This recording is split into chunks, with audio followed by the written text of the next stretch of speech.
বেগুনি খাওয়ার কথা ভুলে যাবেন যদি একবার এই রেসিপিটি বানিয়ে ফেলেন। তো আজকে আমি বানিয়েছি পুঁই পাতার তেলে ভাজা। তো মাঝখানে রেখেছি আমি এই যে আলুর পুর, যার কারণে কিন্তু এটা খেতে দুর্দান্ত হয়েছে। বিশ্বাস না হলে একবার বানিয়ে দেখতে পারেন। খুব সহজ রেসিপি, সেভাবে কিছু উপকরণ লাগে না, খুব সহজেই কিন্তু এটা বানানো যায়। তো আশা করি আজকে রেসিপিটি আপনাদের অনেক কাজে আসবে বা ভালো লাগবে। যদি ভালো লাগে তাহলে আমার ভিডিওতে একটা লাইক দেবেন, নতুন কেউ হয়ে থাকলে অবশ্যই আমার চ্যানেলটিকে সাবস্ক্রাইব করে নেবেন। মাঝে মধ্যে একটু নতুন রকমের খাওয়া দাওয়া খেতে ইচ্ছে করে, তো সেইরকম একটা রেসিপি কিন্তু আজকে আমি আপনাদের সাথে শেয়ার করতে চলেছি। তো দেখুন, তেলে ভাজাটা কিন্তু দেখতে দারুণ হয়েছে আর ভীষণই মুচমুচে হয়েছে। এটা প্রায় 1 থেকে 2 ঘন্টা কিন্তু এভাবে মুচমুচেই থাকবে। তো দেখুন, খুব সহজ করেই দেখিয়েছি। আশা করি আপনাদের সব কিছুই ভালো লাগবে। রেসিপিটি শুধু প্রথম থেকে শেষ পর্যন্ত দেখুন। তো তার আগে নমস্কার, কেমন আছেন সবাই? আশা করি ভালো আছেন। শুভ শান্তি ব্লগে আপনাদের সবাইকে স্বাগত জানাই, আমি শান্তি। তো এই রেসিপির জন্য প্রথমে আমি একটা ব্যাটার বানিয়ে নেব। সেই জন্য 2 কাপের মতো বেসন নিয়েছি এখানে। তো বেসনটাকে চেলে নেব। সাথে আমি নিয়েছি 2 চামচের মতো কর্নফ্লাওয়ার। তো এখানে আমি কর্নফ্লাওয়ার নিয়েছি, আপনারা চাইলে কিন্তু চালের গুঁড়োটাও নিতে পারেন। তো এতে করে রেসিপিটা ভীষণই মুচমুচে হবে, তো সেই জন্য নেওয়া। নিয়ে সব কিছুকে ভালোভাবে চেলে নিচ্ছি এইভাবে। তো দেখতেই পাচ্ছেন, পুঁই পাতা দিয়ে এই যে তেলে ভাজা রেসিপিটি আপনারা হয়তো অনেকবার অনেক রকমভাবে বানিয়েছেন, কিন্তু আজকে আমি যেভাবে বানিয়েছি ওইভাবে বানালে আপনি কিন্তু কখনোই আর বেগুনি খেতে চাইবেন না। এইভাবে কিন্তু এই যে পুঁই পাতা দিয়ে রেসিপিটি বানিয়ে খেতে চাইবেন। তো রেসিপিটি দেখুন, আশা করি আপনাদের সব কিছুই ভালো লাগবে। তো সব কিছু মোটামুটি চেলে নিয়েছি। চেলে নেওয়ার পরেতে আমি কিছু মশলা অ্যাড করছি, যেমন ওই লবণ দিয়েছি আমি, আর একটু লঙ্কা গুঁড়ো, হলুদ গুঁড়ো, এইগুলো দিতেই হয়। তারপর দিয়েছি ওই কালো জিরে, তারপর একটু পোস্ত দানা। তো এইগুলো দিতেও পারেন, আবার নাও দিতে পারেন। দিলে কিন্তু দেখতে ভালো লাগে, সাথে খেতেও ভালো লাগে। তাই দিয়েছি, সব কিছুকে দিয়ে ভালোভাবে মিশিয়ে নিচ্ছি। মিশিয়ে নেওয়ার পর একটা আমি ব্যাটার বানিয়ে নেব।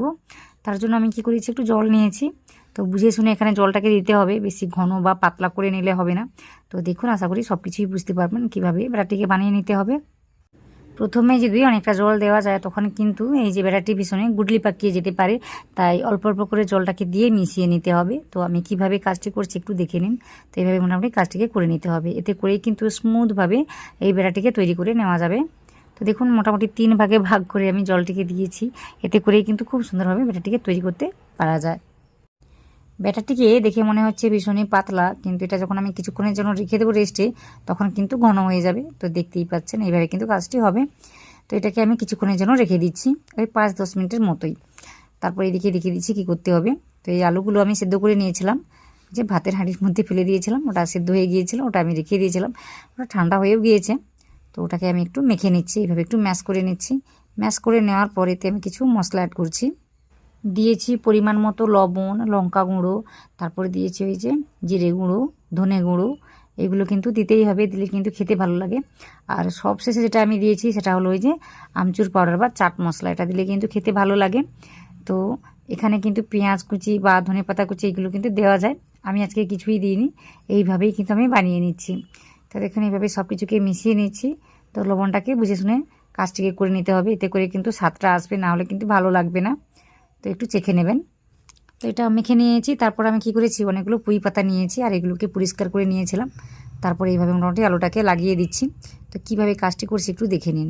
তো এইভাবে দিয়ে মোটামুটি একটু চেপে চেপে কাজটি করে নিচ্ছি, যাতে করে খুব সুন্দরভাবে আটকে যায়। তো মোটামুটি এইভাবে রেখে দিয়েছি। আর একটা পাতা নিয়েছি, নিয়ে এইভাবে উপর থেকে আটকে দিচ্ছি, ঠিক এইভাবে। তো দেখুন, খুব সহজেই কিন্তু আমি একটা তৈরি করে নিয়েছি। তো এইভাবে আরও কয়েকটা আমি তৈরি করে আপনাদের দেখিয়ে দিচ্ছি। তো আপনারা চাইলে কিন্তু এই যে পাতার আগের দিকের অংশটা কেটে দিতে পারেন। তো আমি এইভাবে কেটে নিয়েছিলাম, তো ওটা আমি দেখিয়ে দিচ্ছি কিভাবে করেছি। তো এইভাবে মোটামুটি একটু আলু নিয়েছি, আলুটাকে নিয়ে একটা পাতার উপরে রেখে এইভাবে কাজটি করে নিচ্ছি। তারপর আরও একটা পাতা নিয়ে উপর থেকে এইভাবে আটকে দিচ্ছি। তো কিভাবে দেখুন, খুব সহজ কিন্তু এই রেসিপিটি বানানো, সেভাবে কঠিন কিছু না, খুব সহজেই সবাই বানাতে পারবে। এই তো দেখুন, আমি একটা তৈরি করে নিয়েছি। নিয়ে এই যে আগের দিকের অংশটা, এটাকে আমি কেটে নিয়েছি। তো এইভাবে মোটামুটি কেটে নিলেই হলো। একটা আমি কেটেছি, একটা রেখে দিয়েছি যাতে দেখতে ভালো লাগে পরে ভাজার পর। তো এইভাবে মোটামুটি বেশ কয়েকটা তৈরি করে নিয়েছি। তো এরপর চলুন এগুলোকে ভেজে দেখাই কীভাবে ভেজে নিতে হবে। তো প্রতিটার কিন্তু এইভাবে আমি একটা রেখেছি, একটা করে কেটে দিয়েছি উপর দিকের অংশটা। তো এতে করে কিন্তু শেপটা ভালোভাবে আসবে। তো এদিকে মোটামুটি 5 থেকে 10 মিনিট হয়ে গিয়েছে। এদিকে আমি একটু বেকিং সোডা দিচ্ছি এখানে, ওই একটু আমি দিয়েছি, অল্প করেই দিয়েছি, দেখতেই পাচ্ছেন কতটা আমি দিয়েছি, 2 চিমটি বলতে পারেন। তো অতটা দিয়েছি মাত্র, দিয়ে তারপর এখানে মিশিয়ে নিচ্ছি। মিশিয়ে নেওয়ার পর এতে আমি একটু গরম তেল দিচ্ছি। তো ওটা দিলে কিন্তু এই রেসিপিতে আর কি বলবো, এক্সট্রা করে তেলটা থাকবে না বা তেলটাকে টানবে না। তো এই জন্য আমি 2 চামচের মতো দিয়েছি। গরম তেলই দিয়েছি, দিয়ে সব কিছুকে মিশিয়ে নিচ্ছি। আর এখানে যদি মনে হয় ভ্যারাইটি বিরিয়ানি পাতলা, তাহলে কিন্তু এই 1 চামচের মতো বেসন দেওয়া যেতে পারে, অ্যাড করে দিলেই হবে।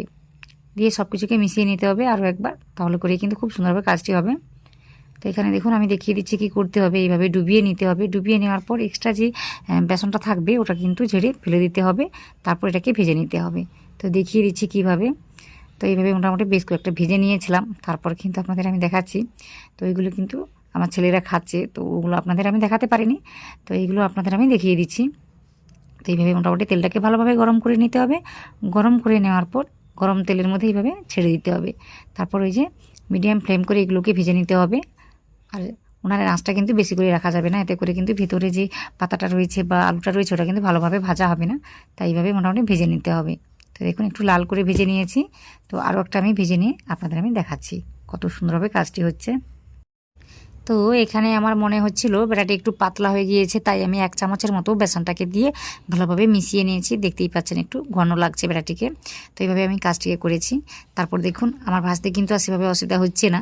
তো এইভাবে মোটামুটি ঠিকঠাক করে নেওয়া যায়, একটু বেসনটাকে মিলিয়ে দিলেই হলো। তো দেখুন একদম হালকা আঁচ, হালকা না মিডিয়াম রেখেই আমি কাজটি করছি। এইভাবে করলে না সব কিছু কিন্তু ভালোভাবে ভাজা হয়। তো দেখুন কত সুন্দরভাবে কাজটি হচ্ছে, আর এই শেপটা কিন্তু দারুণ হয়েছে। তো ঠিকঠাকভাবে যদি ব্যাটাটিকে মেখে নেওয়া যায়, তাতে করে কিন্তু এই রেসিপিটা দারুণভাবে তৈরি হয়। তো দেখতেই পাচ্ছেন কত সুন্দরভাবে কাজটি হচ্ছে।